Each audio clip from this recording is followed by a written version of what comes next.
Agency of Canada. We will each provide brief remarks and then open the floor to questions. To assist us in answering your questions, we have with us Dr. Supriya Sharma, Chief Medical Advisor, and Dr. Marc Berthiaume, Director of Medical Science, both from Health Canada. And also joining us is Joël Paquette, Director General responsible for vaccine procurement from Public Services and Procurement Canada. To date, more than 2 million doses of COVID-19 vaccines have been administered in Canada.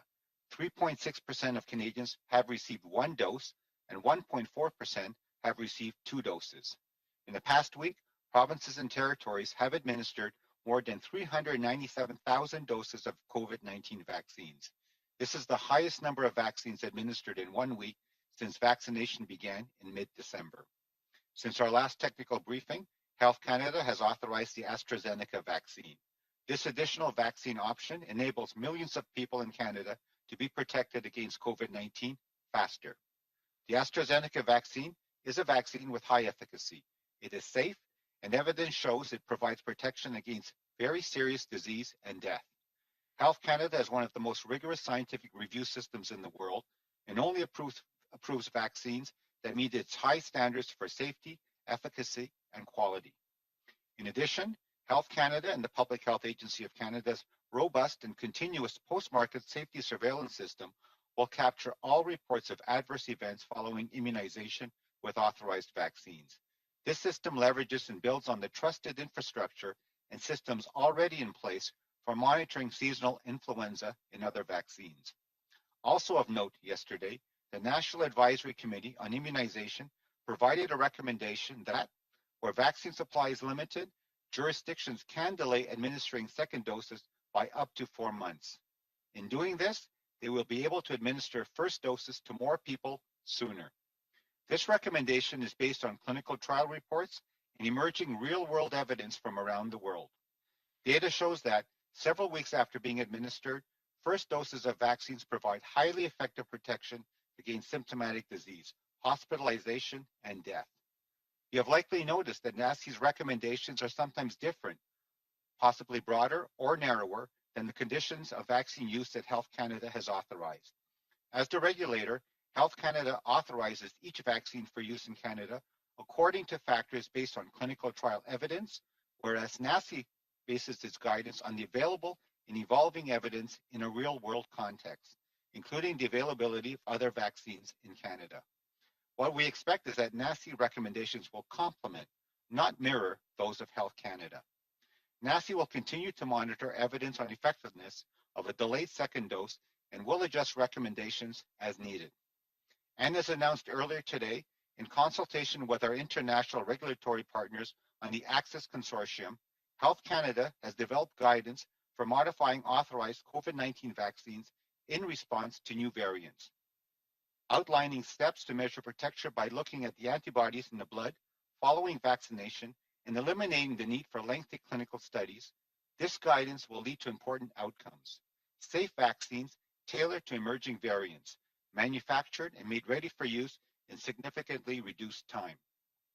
As the vaccine rollout expands within Canadian populations, all of us must continue to do our part to slow the spread of COVID-19 and variants. Even after you receive the vaccine, you could still spread the virus to others. So I urge everyone, even after you get your vaccine, to continue to adhere to public health measures such as social distancing, wearing a mask, and washing your hands frequently. They do make a difference. Thank you.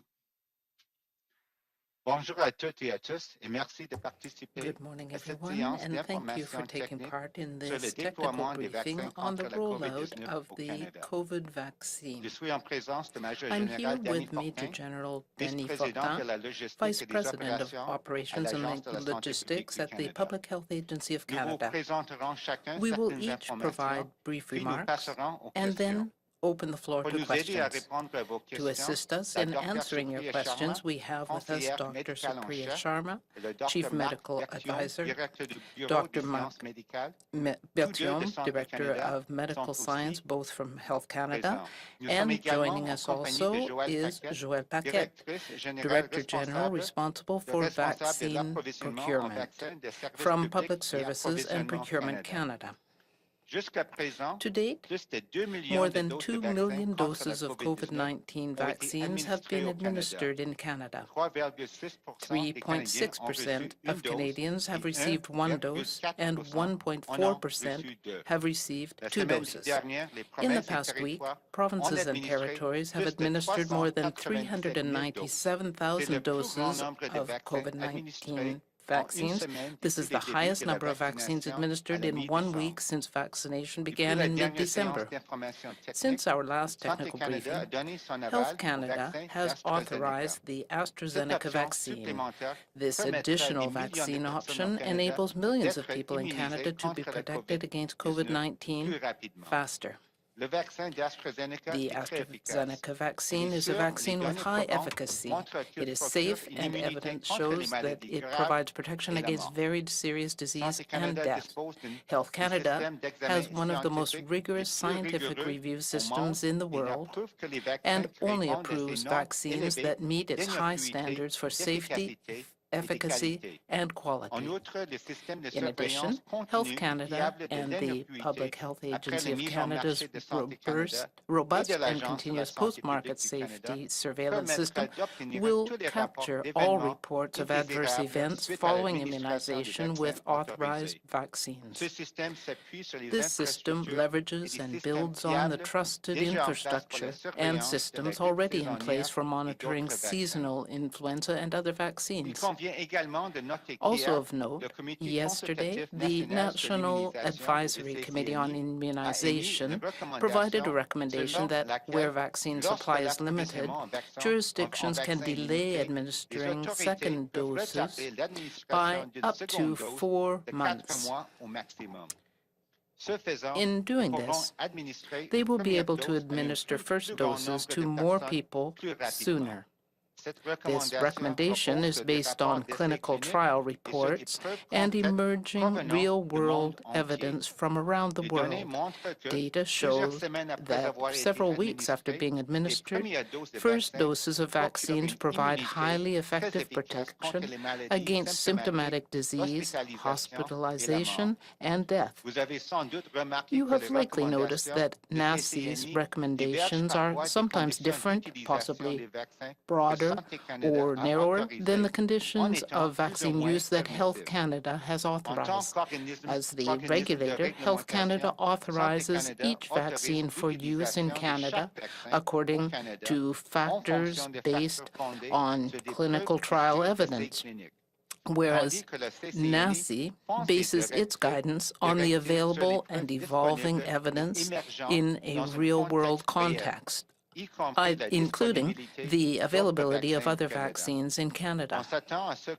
What we expect is that NACI recommendations will complement, not mirror, those of Health Canada. NACI will continue to monitor evidence on the effectiveness of a delayed second dose and will adjust recommendations as needed.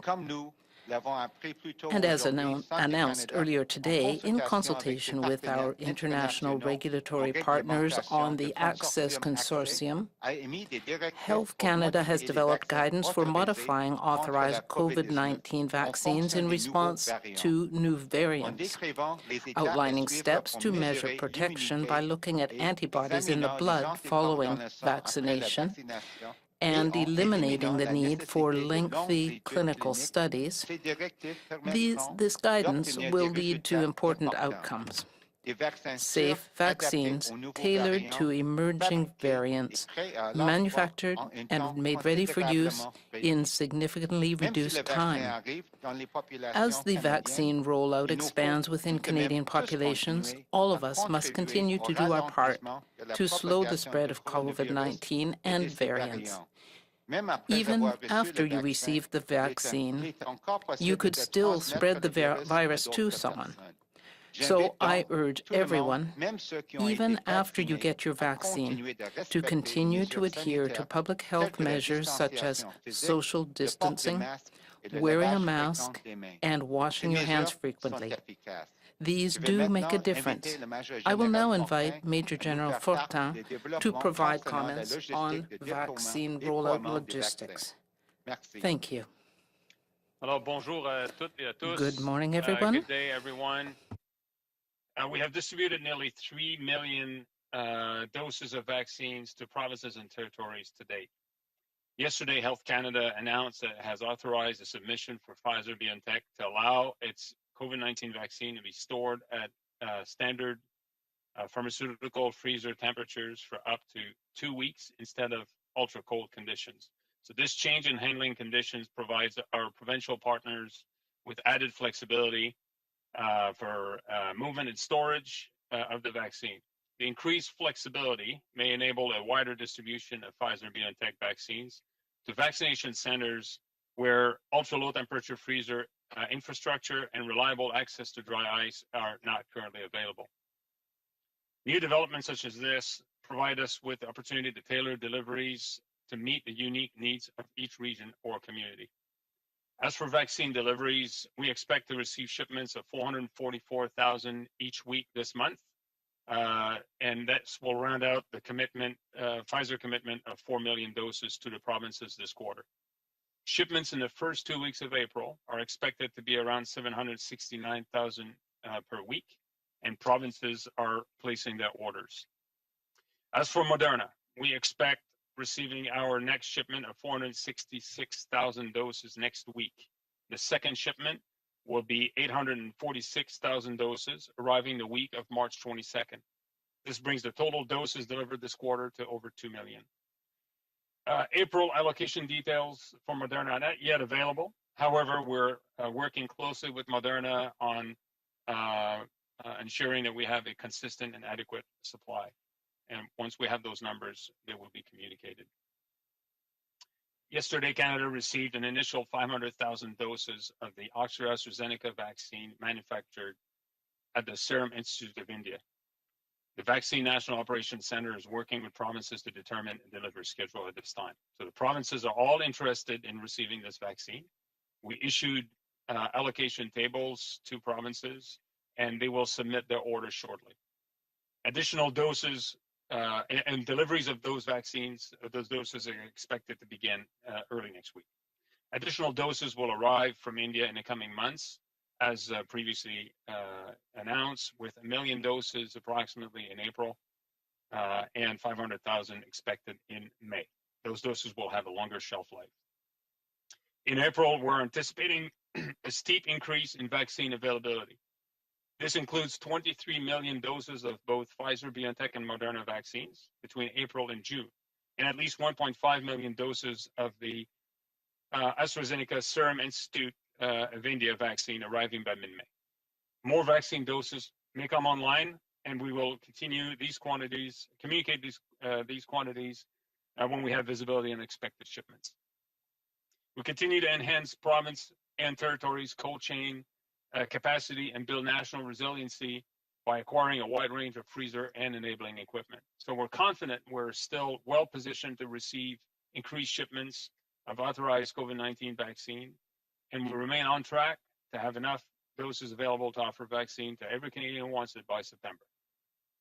So rest assured that more than ever, we are closely coordinating with all stakeholders to ensure that appropriate infrastructure and trained personnel are ready to receive and store vaccines throughout the country, and that we support the best we can provinces and territories in their vaccination plans and the scale up starting next month and beyond. Alors, bonjour à toutes et à tous. Good morning, everyone. Today, we have distributed nearly 3 million doses of vaccines to provinces and territories. Yesterday, Health Canada announced that it has authorized a submission from Pfizer-BioNTech to allow its COVID-19 vaccine to be stored at standard freezer temperatures for up to 2 weeks instead of ultra-cold conditions. This change in handling conditions provides our provincial partners with added flexibility for movement and storage of the vaccine. The increased flexibility may enable a wider distribution of Pfizer-BioNTech vaccines to vaccination centers where ultra-low temperature freezer infrastructure and reliable access to dry ice are not currently possible. New developments such as this provide us with the opportunity to tailor deliveries to meet the unique needs of each region or community. As for vaccine deliveries, we expect to receive shipments of 444,000 each week for the month of March, for a total of 4 million doses to the provinces this quarter. Shipments in the first 2 weeks of April are expected to be around 769,000 doses per week, and provinces are placing their orders. As for Moderna, we expect receiving our first shipment of 466,000 doses next week. The second shipment will be 846,000 doses, arriving the week of March 22nd. This brings the total doses received this quarter to 2 million doses. April allocation details are not yet available. However, we are working closely with Moderna to ensure a consistent and adequate supply. As soon as we have the numbers for April, we will let you know. Yesterday, Canada received an initial 500,000 doses of the Oxford AstraZeneca vaccine manufactured at the Serum Institute of India. The National Operations Centre is working with provinces to determine a delivery schedule. The provinces all want to receive this vaccine. We are expecting their orders very soon. Deliveries of doses are expected to start earlier next week. Additional doses will arrive in the coming months, with 1 million doses expected in April and 500,000 expected in May, and these doses will have a longer shelf life. In April, we are anticipating a steep increase in vaccine availability. This includes 23 million doses of Pfizer-BioNTech and Moderna between April and June, and at least 1.5 million doses of the AstraZeneca vaccine arriving in mid-May. More vaccine doses may come online, and we will communicate these quantities when we have the information. We continue to enhance provincial and territorial cold chain capacity and build national resiliency by acquiring a wide range of freezers and supporting equipment. So we're confident that we remain well positioned to receive increased shipments of authorized COVID-19 vaccine. And we remain on track to have enough doses available to vaccinate every Canadian by September. Rest assured, then, that we are closely coordinating with all stakeholders to ensure that appropriate infrastructure and trained personnel are ready to receive and store vaccines, and that we support the best we can the provinces and territories in their vaccination plans and scaling up. Thank you. Thank you. So we'll now take your questions. As usual, you can get one question and one follow-up, but please use your phone or a headset rather than the speakerphone so we can hear you properly. Vous pouvez poser vos questions, une question et une question de suivi dans la langue officielle de votre choix. Et s'il vous plaît, je vous demanderai d'utiliser votre téléphone ou un micro casque plutôt qu'un haut-parleur. Ça aidera tout le monde à bien entendre votre question. Opérateur, à vous la parole. Thank you. Merci. Please press star 1 at this time if you have a question. S'il vous plaît, appuyez sur étoile 1 maintenant pour poser une question. You may cancel your question at any time by pressing star 2. Vous pouvez à tout moment annuler votre question en appuyant sur les touches étoile 2. The first question is from, la première question est de Marie Vastel de Le Devoir. Please go ahead, à vous la parole. Oui, bonjour. Ma première question, Good morning. My first question. Je suis pas certaine si c'est pour I'm not sure if it is for Major General Fortin or c'est sur Johnson & Johnson. Vendredi, vous disiez qu'on s'attendait à une décision très bientôt. Je pense que c'était vos mots qui serait selon un échéancier semblable à celui des États-Unis. Donc, comme ça a été approuvé aux États-Unis, pouvez-vous nous dire quand vous attendez une décision plus précisément? Et puis, est-ce qu'on sait déjà quel serait le délai pour les premières livraisons? Can you tell us when the first deliveries might happen once approval happens? Thank you for that question. I will start. This is Dr. Berthiaume. The Johnson & Johnson vaccine should be available in the next few days, so we should have good news on that in the next few days. As far as availability for delivery, I will pass the floor to Major General Fortin. C'est Joël Paquette à l'appareil. This is Joël Paquette. Une fois qu'ils ont l'approbation, will, once the approval is given, we are expecting a million doses by September once approval happens through a bilateral agreement. Thank you. But do we have a more specific idea before September when the first doses might arrive in Canada? And the fact that we have this agreement with Johnson & Johnson, which is in the United States, I know right now we can't receive vaccine from them, but do you think that other plants might be freed up to be able to produce the vaccine for us? And can you give me a more specific date for delivery? Well, we're working closely with Johnson & Johnson on a delivery timetable. And once we have the information, we will certainly make it public. But deliveries may start in the second quarter. With respect to the agreement with Merck and deliveries from the United States, we're working with them and with the Johnson & Johnson for vaccines to come to Canada. Thank you. Next question. Thank you. Merci. The next question is from La prochaine question est de Mia Rapson from the Canadian Press. Please go ahead. À vous la parole. Hi, yeah, I'm just wondering, Major General Fortin, you talked about the provinces putting in their orders for vaccines, and my understanding was that up until now it was generally all distributed by sort of a per capita distribution. Has that changed, and are we now making decisions that some provinces will get different, not per capita distributions, or how is this going to work? Yes, thank you for your question. It's in fact, we agreed, and provinces agreed to a per capita allocation. And I'm talking AstraZeneca and Serum Institute here.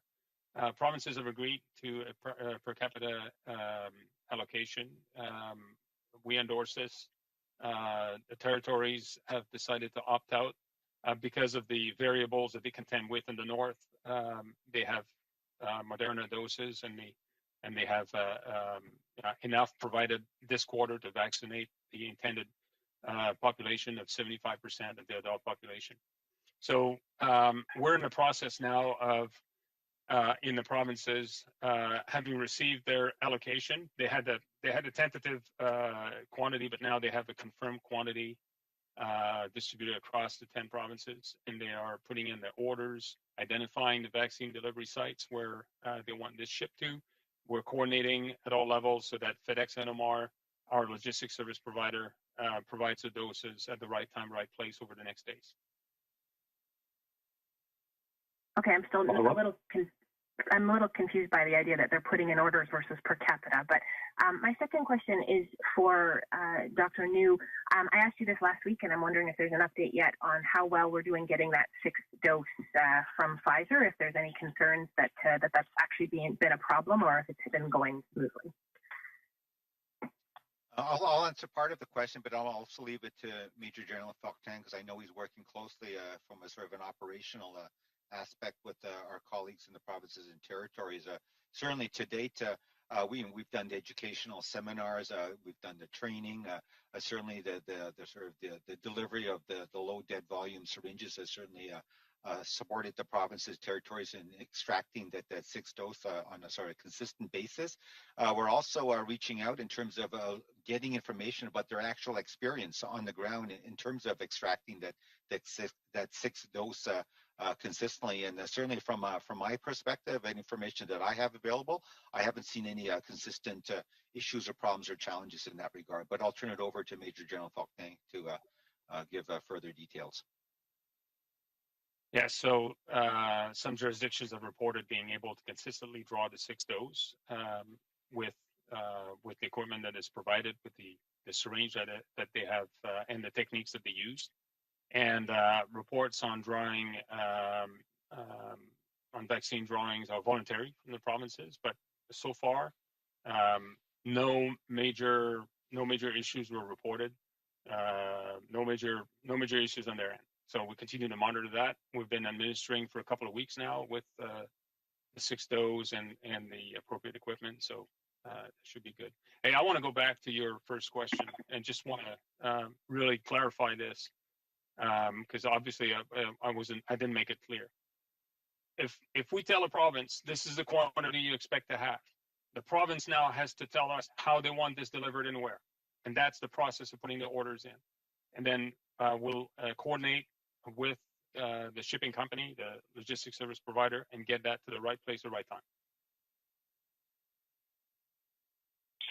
Merci. Prochaine question. Thank you. Merci. The next question is from La prochaine question est de l'Inadib de la presse canadienne. Please go ahead. À vous la parole. Oui, bonjour. Ma Good question est morning. pour My vous, M. question is Fortin. for you, Au sujet de Major General l'AstraZeneca, vous dites que Fortin. toutes les You provinces talked sont about intéressées à recevoir le AstraZeneca and vaccin. said that Les all doses que vous avez provinces reçues should hier, il y en a be 500 000. able Il y a to 300 000 receive de celles-là doivent doses, être données avant le 2 500,000 avril. Est-ce qu'il y a des doses provinces came qui vous ont dit yesterday, on veut de and l'AstraZeneca, a mais portion of pas those will be celui qui va administered expérer before trop vite? April Vous les distribuez 2nd. comment, Do you les think 300 that 000 some là, of those qui sont prêtes, là? 300,000 doses might expire before they can be administered? Oui, merci. C'est une Thank you. excellente question. That's an Alors, excellent question. les 300 000 doses qui The expirent effectivement le 2 avril 300,000 sont doses distribuées that d'une façon expire on équitable April 2nd dans are le being toutes les provinces. Alors, tout le monde reçoit 60% distributed de leur equally. dose Everyone, avec cette date, all the provinces are receiving 60% of their orders d'adoption. before then. OK. Thank you. Et les 200 autres 000 And qui the sont arrivés hier, est-ce qu'eux aussi ont une date remaining doses, d'expiration peut-être après le 2 avril, mais quand même is assez their rapide? expiry date? It must be after April si c'est pas 2nd, vous, but it must be not too long after Dr. that. Comment ça se fait So que ce my question vaccin-là, may qui a be une for durée de vie Dr. de 6 Berthiaume. mois, on peut en avoir acheté qui finissent dans un mois? Je Is it that il aurait we été have this 6-month window, but they are expiring within 1 month? Je vais répondre à la première partie de la question. Alors, Answer the first part of the question. All vaccines have an expiry date, c'est vrai pour tous les cas. Alors, ça fait and pas that's exception always pour the les case. vaccins de So COVID-19 et des there's vaccins no de exception séronégatifs. here when it comes to Effectivement, 300 000 arrivent à COVID-19. échéance dans 300,000 les autres, will c'est en juin, fin expire juin. in Et puis, je suis pas early certain April, and que the j'ai la others by réponse the à end propos of de la June. durée de vie I du don't know vaccin. if I can answer the question of the shelf life for the vaccines that you asked after that. Merci. Ici le Dr. Berthiaume. Je peux répondre en partie à la question. Donc, I will give at least a part of the answer. AstraZeneca has a 6-month shelf life at the proper temperatures, and I can't tell you exactly when the doses were manufactured, but it would be a few months ago. I'm not sure if Ms. Paquette can give us any more information, but of course, vaccines are produced in advance, and then there is the distribution phase. We can certainly say that more are being made, but the ones being distributed are used quite quickly. So I think things should roll out properly. Perhaps Ms. Paquette has something to add.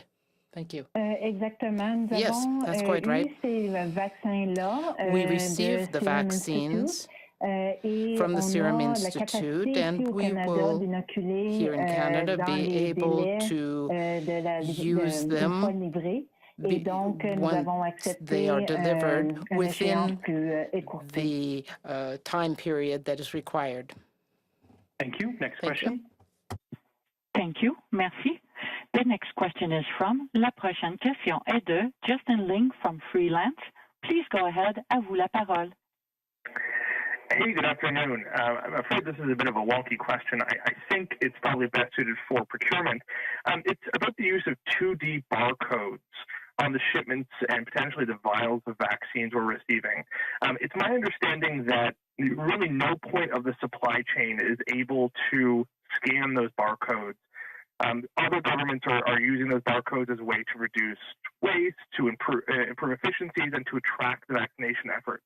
Am I right in thinking that neither the federal government nor the provinces have the capability to scan those barcodes? And is there any hope that that capability may at some point be added over the course of the vaccination campaign?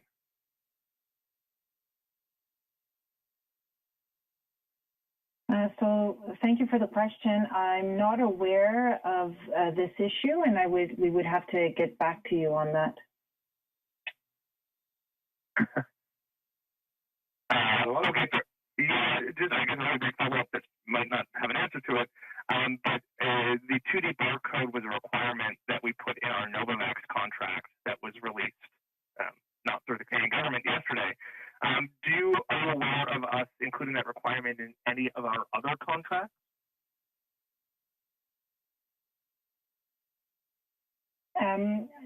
Again, I am not able to disclose that information.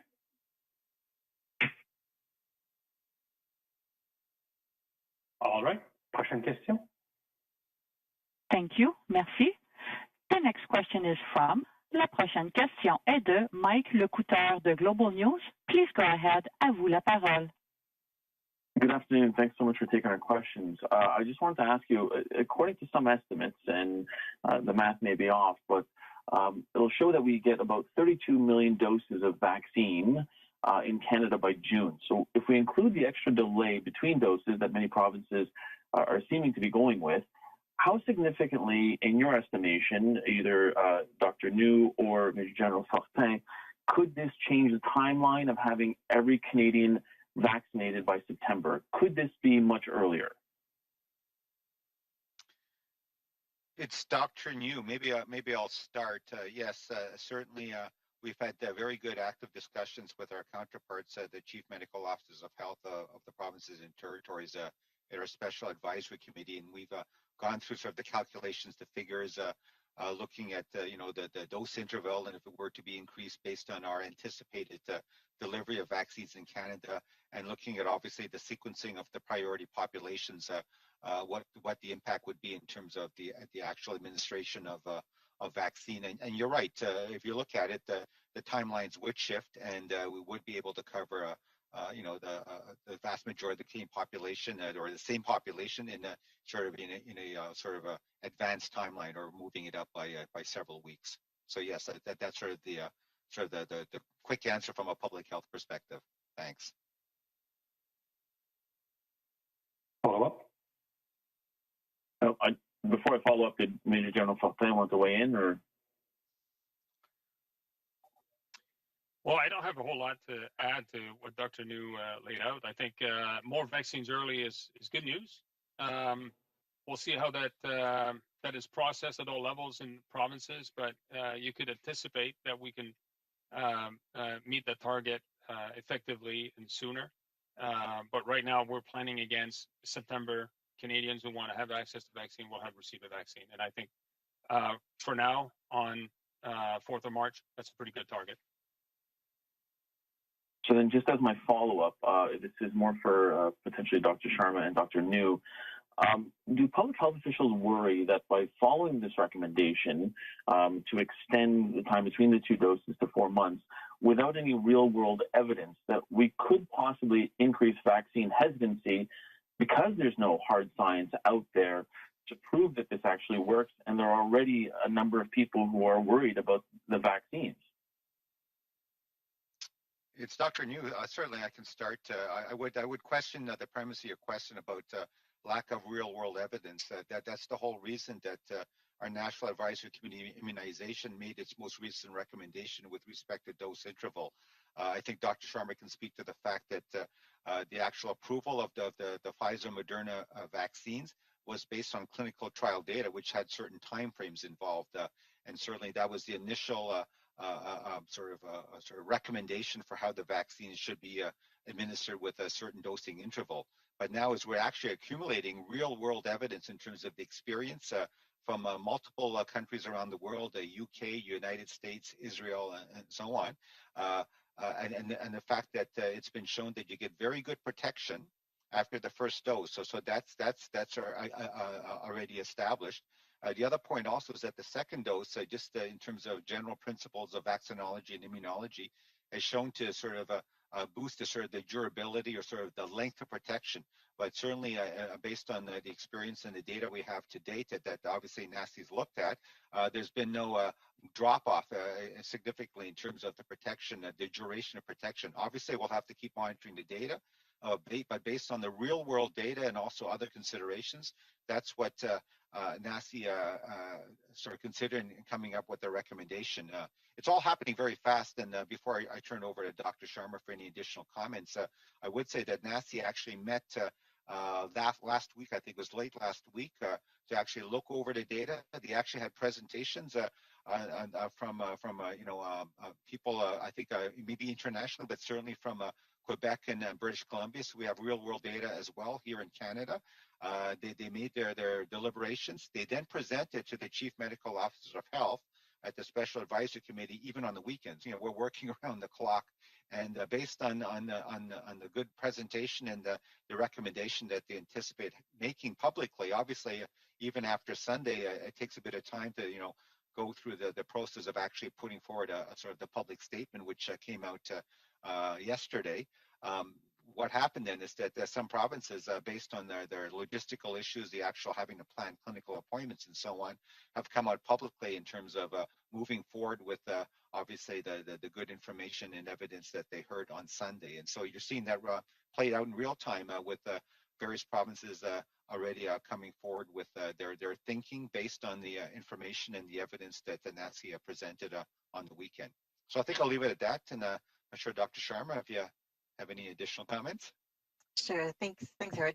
So the original question in terms of concerns around vaccine confidence and vaccine hesitancy, obviously we're very concerned about that. We want to make sure that people have confidence in the decisions that are being made about vaccines, whether it's at the level of the regulator or broader recommendations from NACI or at the provinces and the territories. And what I would say is that, it's really important that people know that this is going to be changing. Right, we're in this place now. We have multiple vaccines that are authorized. We have huge mass vaccination campaigns that are ongoing around the world. And the responsible thing to do is to make sure that we get all that information and incorporate that into our decision making. So definitely the messaging would be simpler if we had one set of data, we had one message, and it never changed. But that's not what science does. So we want to make sure that we get all that information, we apply it appropriately, and then we make those decisions. And, we have to take into consideration not only purely the studies, but what we're getting, as we said, from real world use, what we have from expert opinions, what we know about other vaccines. All of that comes together to provide the recommendations about which vaccines, are best for Canadians and in what intervals. And then we have to continue to evolve those and change those as we get more information. Yeah, it's Dr. New. Maybe I'll just add on. I think Dr. Sharma and Dr. Bertium are being very sort of modest on behalf of Health Canada. I think if you're looking broadly at the issue of vaccine hesitancy, I think there's multiple aspects that help build Canadians or reinforce Canadians' confidence, I would say, in vaccines in general. First of all, obviously our regulatory system is one of the most stringent in the world. So any vaccine that's approved in Canada has certainly passed the test in terms of both safety and efficacy and quality and so forth. So I think that's step number one. Certainly public messaging, what we're doing with press conferences to show Canadians that, science evolves, and we're always there to look at the latest evidence and make sure that we use it to the best advantage to ensure that health and safety of Canadians. Another important thing, I think, is that the Canadians, in terms of vaccine confidence, look to their trusted sources, and we know from surveys and so on that the healthcare providers are their trusted source. It's not that someone's going to come to me personally. I think they would trust probably their family doctor more, who they know for many years.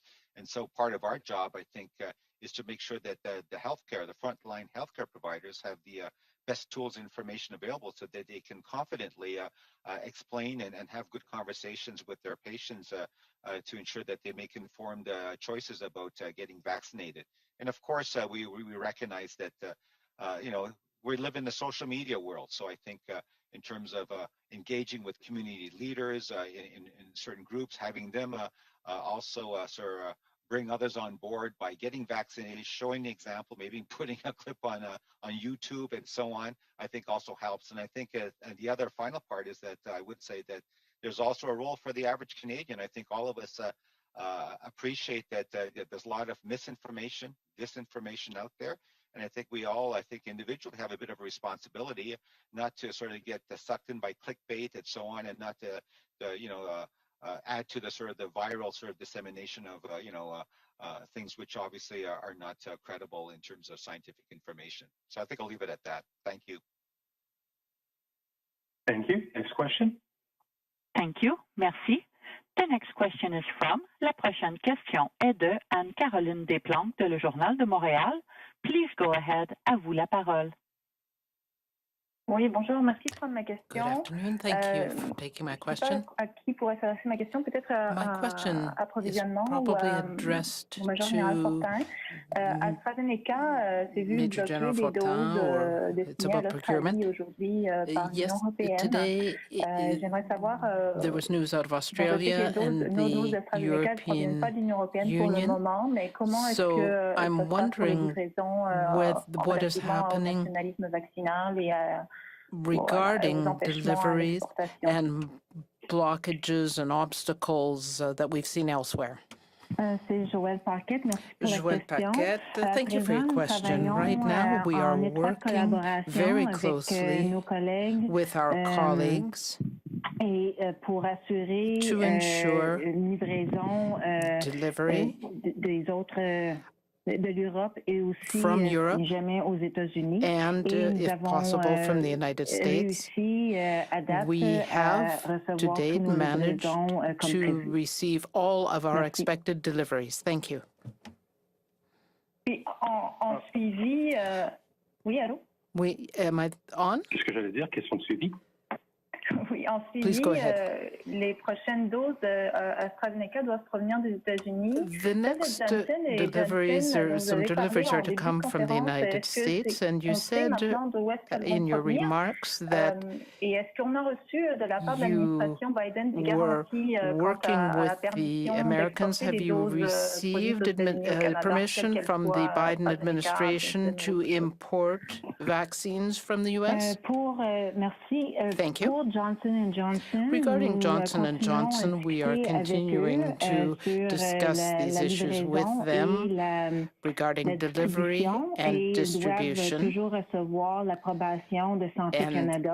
And we are looking still for approval from Health Canada. We will be having discussions on that. We are also holding discussions with our counterparts in the Biden administration to make sure that Canada will continue to receive vaccines from the United States. Thank you.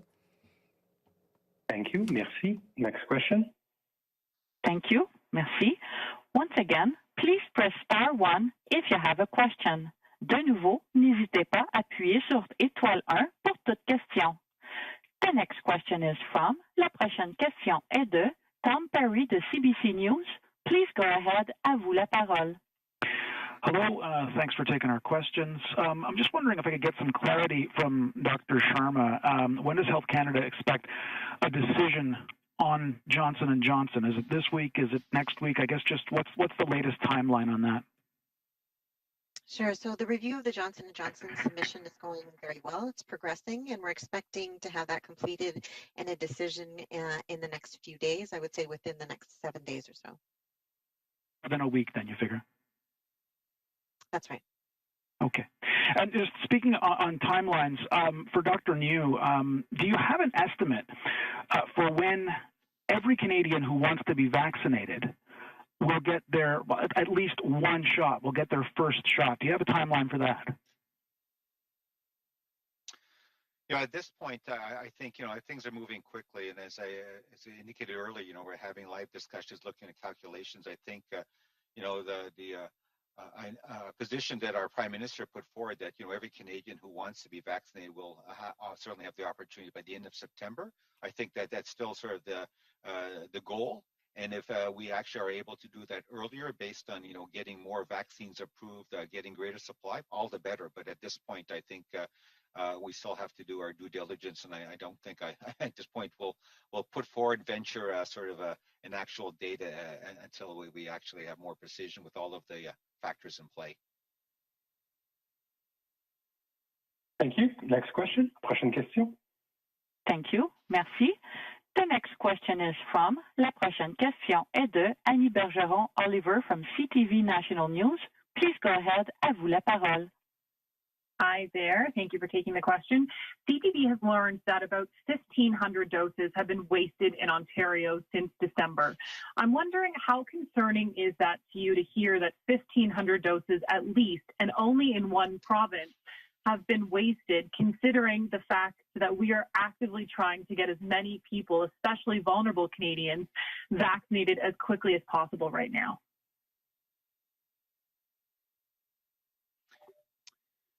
So this is Major General Fortin. Maybe I can speak to this. Provinces and territories are invited to share with us progress on immunization, as well as any issues with wastage, any issues with administering the 6th dose of Pfizer. The number you're indicating is far higher than the number that we're tracking, so we'll have to look into this. But I can tell you with confidence that the numbers over the 3 million doses that have been brought in country right now are extremely low.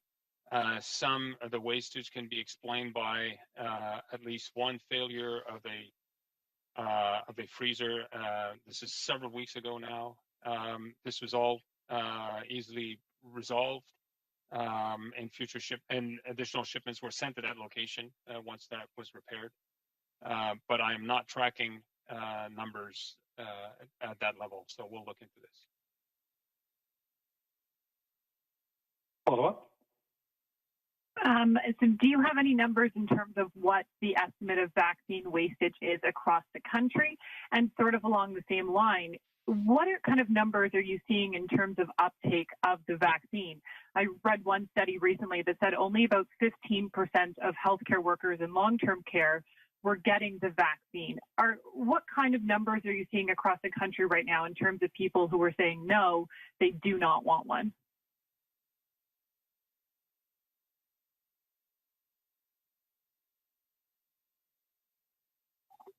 Sorry for the delay. I think that's a question that's best answered by my colleagues. Yeah, it's Dr. New, and like I say, certainly we've had obviously ongoing discussions with the provinces and territories. I'm not sure Major General Fortin and other colleagues what kind of data they're tracking in terms of the actual uptake.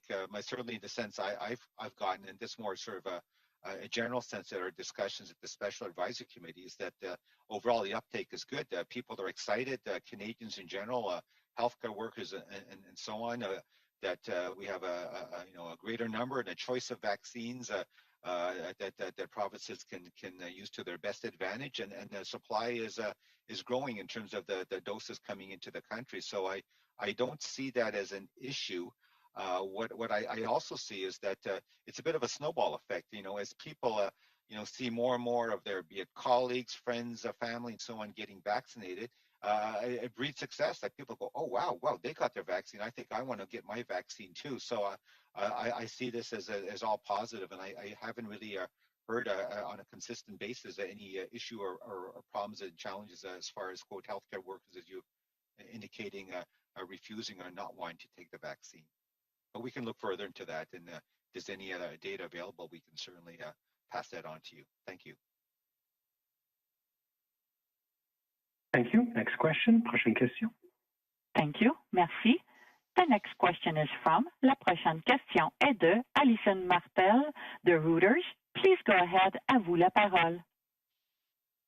Thank you. What is the current impediment to importing Johnson & Johnson vaccine doses made in the United States to Canada? Is it the executive order that was signed by President Trump last year on vaccine prioritization? Is it something in the U.S. procurement contracts, or is it really up to Johnson & Johnson's leadership alone?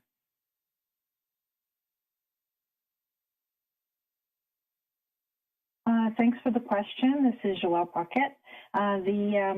There is no impediment that we are aware of for them to deliver doses from the U.S.